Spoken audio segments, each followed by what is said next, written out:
amados hermanos de Cenar Sanar. Nos encontramos un viernes más en este lugar para alimentarnos del pan de vida, la maravillosa cena que el Señor nos ha preparado hoy, el gran cocinero de la vida. Su platillo para hoy, el perdón.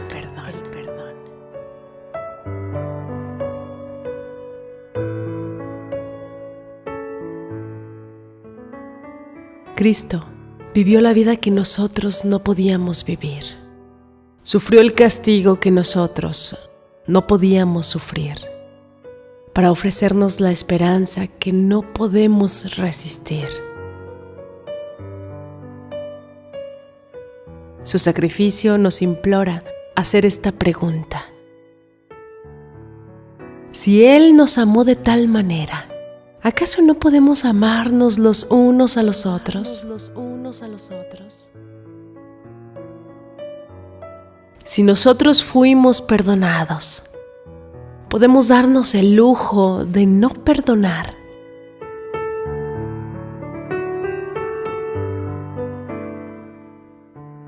Si hemos festejado en la mesa de gracia, ¿acaso no podemos compartir una migaja?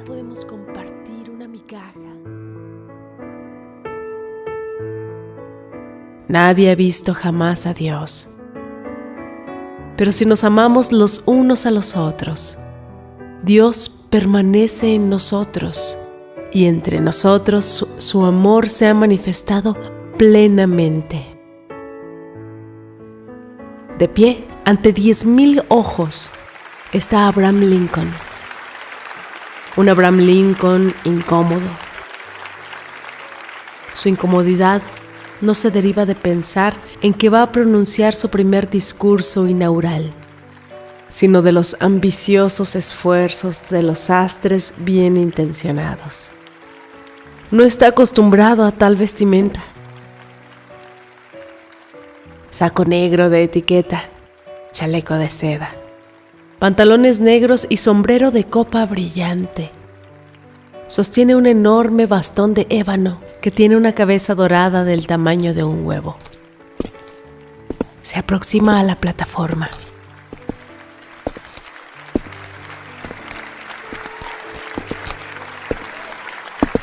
Sosteniendo en una mano el sombrero y en la otra el bastón.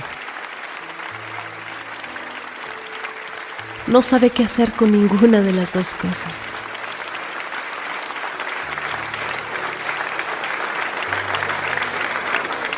Durante el tenso silencio que sigue al aplauso y antecede al discurso, busca un sitio donde apoyarlos. Finalmente, apoya el bastón en un rincón de la barandilla, pero aún no sabe qué hacer con el sombrero. Podría apoyarlo sobre el podio, pero ocuparía demasiado espacio. Tal vez sobre el piso. No, está demasiado sucio. En este preciso momento, un hombre da un paso hacia adelante y toma el sombrero. Luego regresa a su asiento y escucha con atención el discurso de Lincoln. ¿Quién es él? El amigo más querido de Lincoln.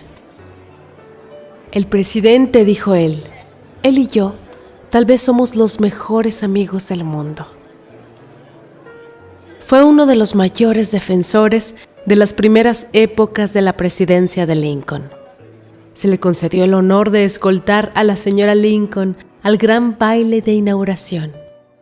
Al entrar en ebullición la tormenta de la guerra civil, muchos de los amigos de Lincoln se alejaron.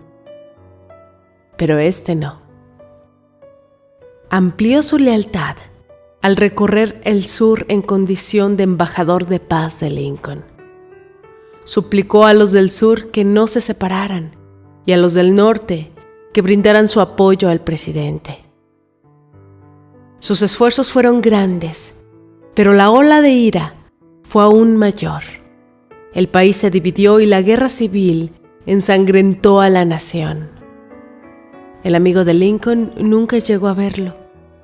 Murió 3 meses después de la inauguración de Lincoln cansado por sus viajes, sucumbió ante una fiebre y Lincoln debió enfrentar la guerra solo. Al oír la noticia de la muerte de su amigo, Lincoln lloró abiertamente.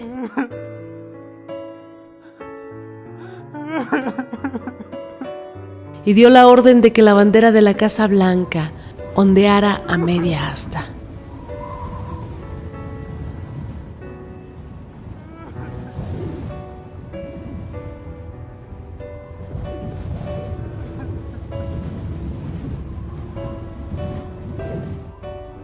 Algunos piensan que el amigo de Abraham Lincoln habría sido seleccionado como su compañero de fórmula en 1864. Y de esta manera habría llegado a ser presidente luego del asesinato del gran emancipador.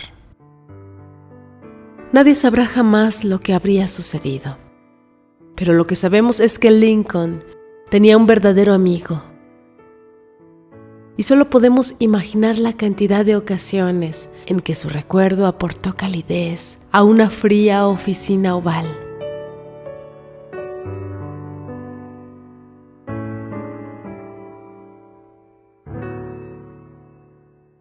Él fue un ejemplo de amistad, pero también fue un ejemplo de perdón. Este amigo podría haber sido un enemigo con igual facilidad. Mucho antes de que él y Lincoln fuesen aliados, fueron competidores, políticos en busca de una misma posición. Y desafortunadamente sus debates son más conocidos que su amistad. Los debates entre Abraham Lincoln y su querido amigo Stephen Douglas. Pero en el día más esplendoroso de Lincoln, Douglas dejó a un lado sus diferencias y sostuvo el sombrero del presidente. Douglas escuchó un llamado más sublime. Asistió a la fiesta. Somos sabios si hacemos lo mismo, si superamos nuestras heridas, pues si lo hacemos, estaremos presentes en el festejo final del Padre. Una fiesta que acabará con todas las demás. Una fiesta donde no se permitirá entrar a los malhumorados. ¿Por qué no vienes y participas de esta diversión?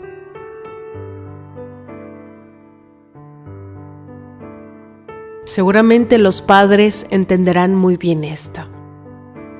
En la vida de papá y mamá, ha habido personas que han traído mucho estrés a sus vidas. Los llaman a mitad de la noche, exigentes e implacables. Vámonos pues. Les gritan en público cuando quieren algo de inmediato.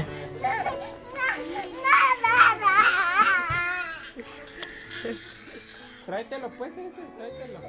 No, Pero papá y mamá nunca piden que se vaya.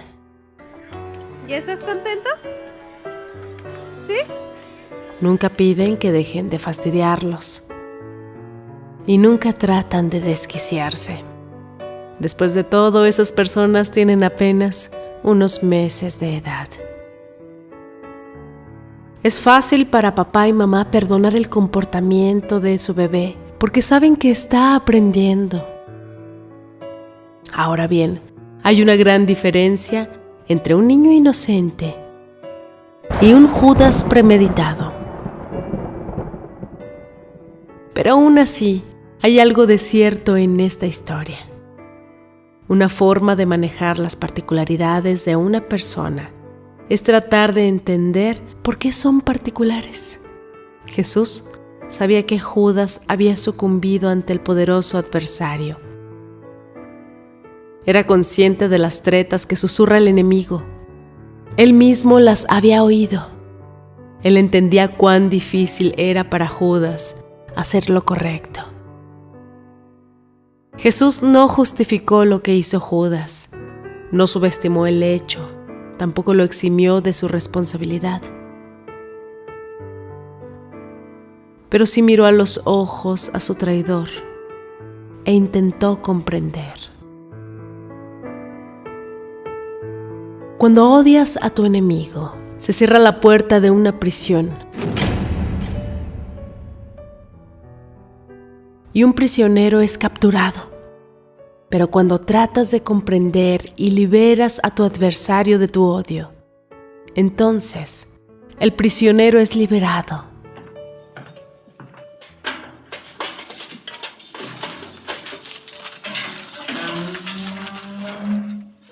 Y ese prisionero eres tú. Querido hermano y hermana que me escuchas, ¿quieres aprender a perdonar? Entonces, piensa en todas las veces que has recibido el perdón. Más bien, sean bondadosos y compasivos unos con otros y perdónense mutuamente, así como Dios los perdonó a ustedes en Cristo.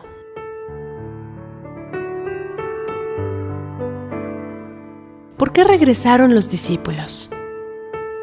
¿Por los rumores de la resurrección? Tuvo que ser eso, en parte. Pero fue más que tan solo rumores de una tumba vacía que los trajo de vuelta. Había algo en sus corazones que no los dejaba vivir con su traición. Por comprensibles que hubieran sido sus excusas, no eran suficientes para borrar el final de la historia.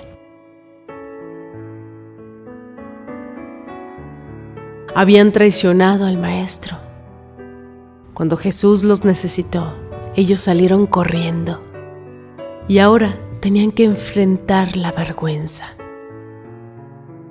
Necesitados del perdón sin saber dónde buscarlo, regresaron.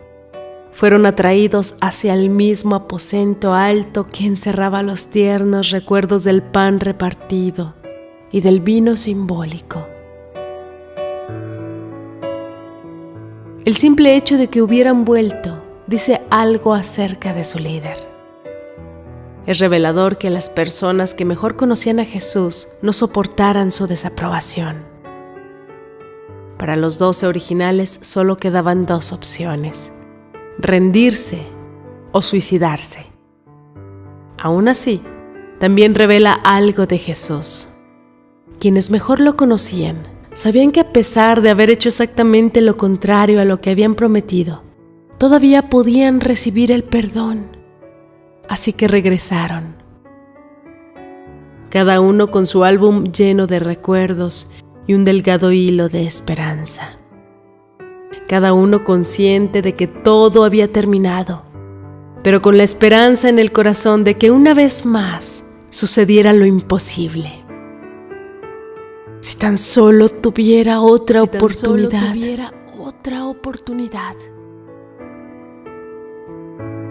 Ahí se sentaron. La escasa conversación se concentra en los rumores de una tumba vacía. Alguien suspira.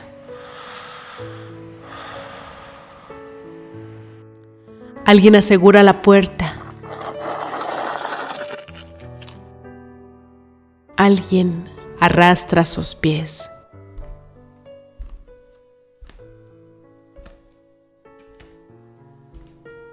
Y justo cuando la melancolía se vuelve intensa y espesa, justo cuando sus ilusiones caen presas de la lógica, justo cuando alguien dice: daría mi alma por verlo una vez más, un rostro familiar atraviesa la pared.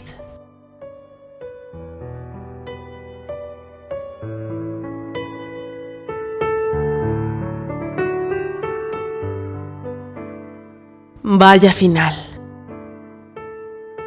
O más bien, vaya comienzo. No olvides la promesa implícita en esta historia. Para quienes hemos dado la espalda y hemos huido cuando debíamos haber permanecido y peleado, como hicieron los apóstoles, este mensaje está cargado de esperanza.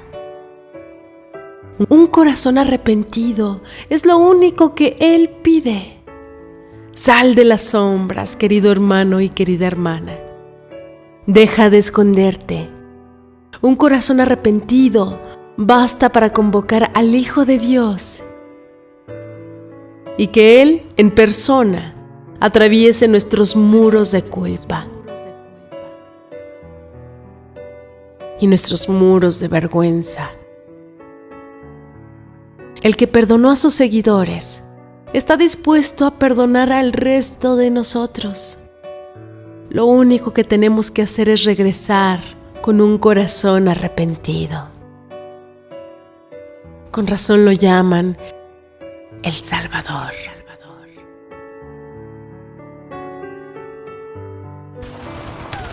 Durante la Primera Guerra Mundial, un soldado alemán se lanzó a un cráter de mortero fuera del camino. Ahí encontró un enemigo herido. El soldado caído estaba empapado en sangre y a minutos de la muerte. Conmovido por la muerte del hombre, el alemán le ofreció agua. Mediante esta pequeña bondad se formó un vínculo. El moribundo señaló el bolsillo de su camisa. El alemán sacó de allí una billetera y de esta unos retratos de la familia. Los sostuvo frente al herido para que éste pudiera contemplar a sus seres queridos por última vez. Con las balas silbando por encima de sus cabezas y la guerra rugiendo a su alrededor.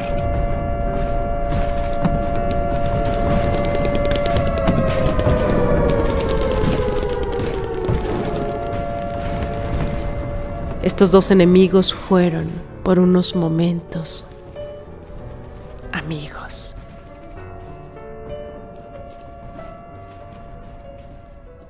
¿Qué ocurrió en ese cráter de mortero? ¿Cesó todo el mal? ¿Se arreglaron todas las ofensas? No. Lo que ocurrió fue simple. Fue esto: dos enemigos se vieron cada uno como seres necesitados.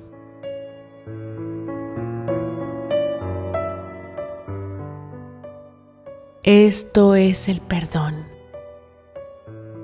El perdón empieza a elevarse por encima de la guerra, al mirar más allá del uniforme y al decidir ver al otro no como enemigo, ni siquiera como amigo, sino solo como un compañero de luchas que anhela llegar seguro a casa. Nunca estaremos limpios mientras no confesemos que estamos sucios. Queridos hermanos y hermanas, nunca estaremos limpios mientras no confesemos que estamos sucios.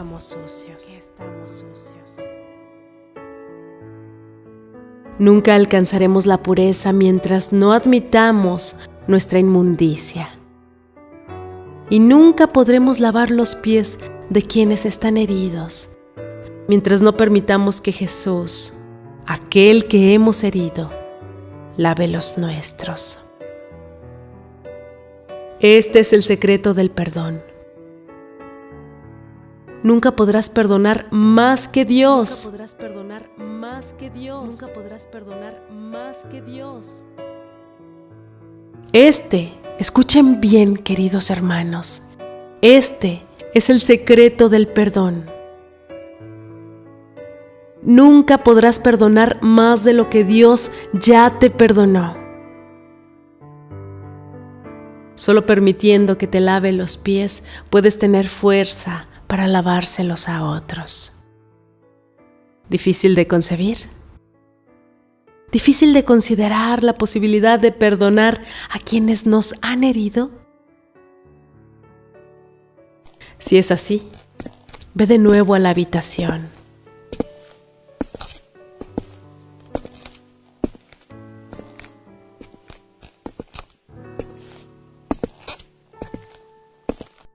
Observa a Jesús yendo de discípulo en discípulo. ¿Puedes verlo?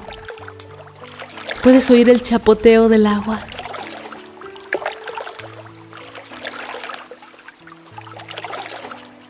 Puedes oírlo mientras se arrastra hasta la siguiente persona. Bien, conserva esa imagen.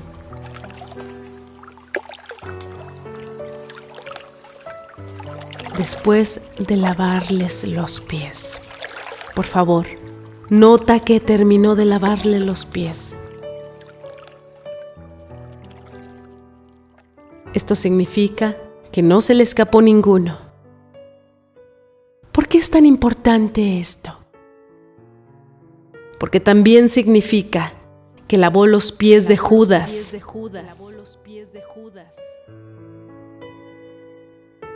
Jesús le lavó los pies al traidor. Al traidor lo trató igual que a los demás. En unas pocas horas más, los pies de Judas guiarán a la guardia romana hacia donde está Jesús.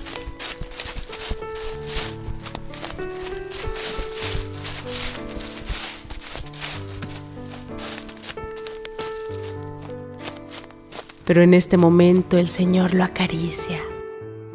Digamos que no va a ser fácil para nosotros. Digamos que Dios nunca nos pedirá hacer algo que Él ya no haya hecho.